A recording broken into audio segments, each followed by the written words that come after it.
This mermaid clutching her child was being hunted by a fisherman. To protect her baby, she had no choice but to temporarily hide him in an unmanned small boat, then swim in the opposite direction to lure the fisherman away. Halfway through her escape, the mermaid mother deliberately surfaced, revealing her alluring figure. Sure enough, the fisherman was deeply entranced by her, causing him to forget steering and crash directly into a nearby lighthouse. The mermaid mother took the opportunity to return for her child, only to discover the boat had been taken by a couple.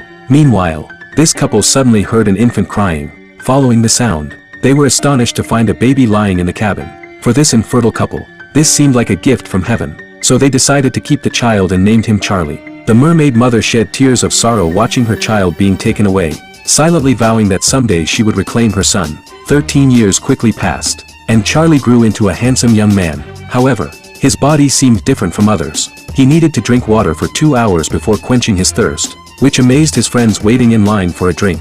Not only that, he had an inexplicable longing for water, feeling incredibly free whenever he dove into the sea, swimming at astonishing speeds. Even more surprising, one day he discovered electrical currents flowing from his fingertips. Charlie dismissed it as a hallucination from having just woken up, but on his 13th birthday, his good friend Jack noticed scales growing on his hands. Charlie also discovered that whenever his body contacted water, scales would continuously appear, and when his hands dried, the scales would immediately vanish. Jack thought it might be human atavism, so he invited Charlie to his home to research with his father, who was fascinated by human mysteries. What Charlie didn't know was that Jack's father was the very fisherman who had hunted his mermaid mother years ago. After learning about the strange phenomenon